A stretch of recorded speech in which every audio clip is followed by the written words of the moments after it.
STY dikuliti habis-habisan. Kata itu layak kita sematkan untuk sebuah acara yang ada di stasiun TV tadi malam, yang mana aku nontonnya ya agak-agak geram, asli kesel juga aku nontonnya. Mungkin karena aku berada di pihak STY ya. Jadi aku merasa di situ seperti ajang untuk mengkuliti seorang STY gara-gara kegagalan di AFF, guys. Ini sesuatu hal yang seharusnya tak patutlah untuk kita tampilkan di media sosial, apalagi di tengah-tengah persiapan timnas kita menuju Piala Dunia, guys. Dengan judul drama STY stay atau goodbye. Tetapi yang dibahas di sini bukan lagi masalah dia itu stay atau goodbye, tapi dibahas adalah bagaimana kesalahan-kesalahan STY selama ini tanpa memberikan info tentang bagaimana kesuksesan STY selama ini. Aku rasa ini tidak berimbang ya. Lebih banyak yang diceritakan di sini adalah kesalahan dan kegagalannya ketimbang kebenaran dan keberhasilannya. Asli. Ini aku rasa di stasiun TV kemarin itu aku bilang kayak gimana ya? Ini udah nggak imbang. Baik itu yang diundang ya. Kalau mau fair, ya di situ kan ada beberapa narasumber. Aku ngeliat pun narasumber yang diundang adalah yang rata-rata itu adalah pro kepada bukan pro tapi kontra kepada kontra kepada Coach Sintayong ya. Hanya segelintir yang pro di situ. Jadi kan ini sumber informasi yang otomatis akan didominasi oleh orang-orang yang kontra gitu kan. Seharusnya kalau mau fair nih, undang Bung Binder satu di situ. Letakin satu aja, nggak usah yang lain. Aku yakin satu aja Bung Binder di situ bisa counter semua yang ada di situ, guys. Serius. Tapi aku asli nonton ini sampai menit keberapa ini? 58 menit. Dari 1 jam 5 menit, menit 58 ini aku langsung stop aja udah. Nggak kuat aku nonton ini, sumpah. Ngeselin, asli.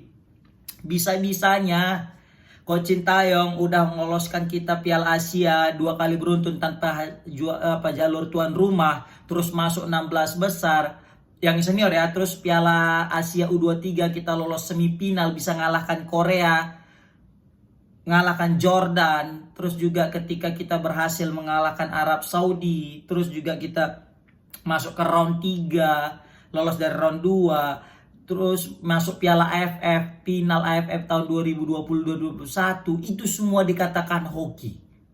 Astaga, aku nggak habis pikir. Bisa-bisanya hoki gitu banyak gitu loh. Berarti selama ini gimana dengan pelatih-pelatih yang dulu? Pelatih-pelatih yang dulu yang gagal membawa prestasi, itu nggak pernah dikritik loh. Nggak seheboh ini, mungkin pernah dikritik tapi nggak akan pernah seheboh ini gitu kan. Mereka selalu membandingkan pelatih ini, membanggakan lah, kan. Pertanyaannya pelatih-pelatih itu pernah nggak bawa Piala Dunia round 3? Kan. Katanya gara-gara naturalisasi, dulu juga adanya naturalisasi, enggaknya sampai, kan. Pernah nggak masuk Piala Asia? Ingat Piala Asia terakhir kali kita lolos itu pun jalur tuan rumah, kan. Terakhir kali waktu di Jakarta 2007 nggak salah, itu yang tuan rumahnya pun rame. Nggak pernah gitu. Masa kita tiba-tiba dengan hasil kerja keras sendiri berhasil mengalahkan Kuwait 2-1 di kandang mereka. Kita ingat kita main Piala Asia itu jalur kualifikasi, ngalahkan Kuwait dan sebagainya. Terus main lagi di Piala Asia cuma gara-gara kan ngalahkan Vietnam katanya, ya kan. Terus dibantai sama Irak dengan Jepang, ya wajar lah, Irak dan Jepang loh. Irak juara Piala Asia, Jepang juara Piala Asia yang udah langganan Piala Dunia. Ya memang level kita masih ngalahkan Vietnam, terus dibilang hoki coba lah. Dan Vietnam juga saat itu lagi GG-nya lagi powerful gitu loh. Kita bisa menang, terus gara-gara dibantu sama Kyrgyzstan. Ya itulah sepak bola gitu ya kan. Makanya aku kadang sumpah kesel kali aku nengok tadi. Kalian nanti nonton lah kalian nanti di salah satu stasiun TV. Aku juga bingung nih nengok TV ini kan. Kok bisa gitu di tengah huru hara kayak gini ngambil momen untuk menjelekkan seseorang gitu. Kalau memang niatnya mau bilang antara stay atau goodbye, cari narasumber yang betul-betul bisa seimbang counter argumen-argumen. Ini yang narasumbernya juga ya biasa-biasa aja, tapi yang dilawan adalah orang narasumber yang sangat getol untuk menyerang STY gitu kan. Aduh, ini bisa bahaya gitu kan. Dan terbukti aku ngeliat di komennya juga nih, di komen YouTube ini yang di video tadi itu asli semua mendukung statement kontra tadi guys. Nah, aku semakin curiga ini apakah ini buzzer atau enggak gitu kan. Hanya segelintir tuh. Tetapi beda halnya ketika di sosmed. Kita lihat di sosmed banyak sekali pendukung STY gitu. Tapi kegiliran hanya di akun ini dan hanya di komentar video ini yang banyak sekali mendukung Bung T tadi. Nah, seperti itu guys. Waduh. Yang paling kesalnya lagi aku tadi tuh pertanyaan yang dilesakkan mahasiswa itu kayak macam by design gitu kan. Yang mana dia bilang kenapa kita ngkritik STY itu diserang? Apakah STY punya buzzer katanya? Lah, astaga. Gimana ceritanya seorang pelatih melatih timnas dia punya buzzer? Yang ada saat ini yang jelas-jelas ketahuan ada orang yang nggak suka sama STY, terus dia nyewa orang biar jadi buzzer 700.000. Itu jelas depan mata lagi, coba gimana? Tiba-tiba dibilang pula STY punya buzzer. Baru ada lagi pertanyaan kedua untuk Bung T tadi. Kenapa STY selalu salah di mata Bung T katanya? Yuk. Makin inilah Bung T kan langsung mengeluarkan unek-uneknya semua top kayak macam difasilitasi untuk memang menjatuhkan Coach Sintayong dengan kesalahan-kesalahannya selama ini guys. Ini yang aku sangat sayangkan di tengah kita lagi optimis mau meraih tiket Piala Dunia, tetapi diganggu dengan unsur-unsur seperti ini. Makanya nggak salah. Banyak sekali berita mengatakan, narasi mengatakan media kita sehat, maka sepak bola kita sehat. Nah ini media kita banyak nggak sehat nih, makanya sepak bola kita jadi belum sehat-sehat. Kan, lihat kayak gini. Kan kesel kita nengoknya. Bisa-bisanya lah ST dijadikan bahan catatan ini. Aduh, payah. Baru juga aku bingung ya nengok Indonesia ini ya. Ketika timnas Indonesia di luar itu dipuji setengah mati, di dalam dikritisi, dimaki, dicaci. Aduh ini nggak tahu lah. Ini kenapa? Mereka tuh ada kepentingan apa sih gitu loh maksud aku. Tinggal nonton aja udah payah yang ngerasa kan. Makanya aku cocok juga dikata Greg Nokolo itu kan.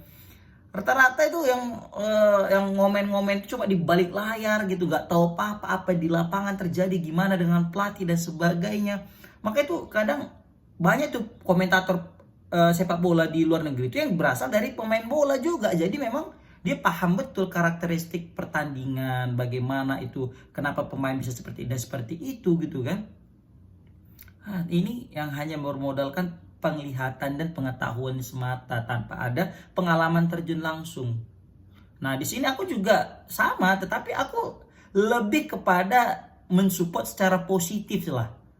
Ada yang negatif ya aku kritisi, tetapi ya tetap kita memberikan dukungan gitu, bukan mencari huru-hara prahara yang menyebabkan kekisruhan gitu ya. Aduh, masa dianggap aku kayak mereka ini kurang mencermati bagaimana tujuan utama PSSI. Padahal jelas dibilang tujuan utama PSSI ikut AFF cuma regenerasi. Dikritisi. Lah kenapa regenerasinya nggak mainkan pemain senior juga? Lah dalam artiku Astawi nggak senior, Arhan nggak senior, kan? Marcelino itu nggak senior. Baru Rafael Strike nggak senior. Itu kan rata-rata pemain senior. Ferrari main di timnas senior juga. Itu udah 5 loh pemain senior yang udah main di timnas senior. Iya kan? Nah, hasilnya juga gitu. Bukan pool itu pemain yang nggak punya pengalaman. Enggak, dikasih juga 5 pemain senior. Tapi apa? Hoki Caraka juga. Tapi ya memang kita tujuan utamanya apa? Regenerasi gitu loh. Makanya kadang kesel kali aku sih. Makanya banyak yang di situ menjadi narasumber yang mana kurang lah dalam artian untuk memberikan insight yang mana penuh kontroversi yang dikatakan dia gitu loh.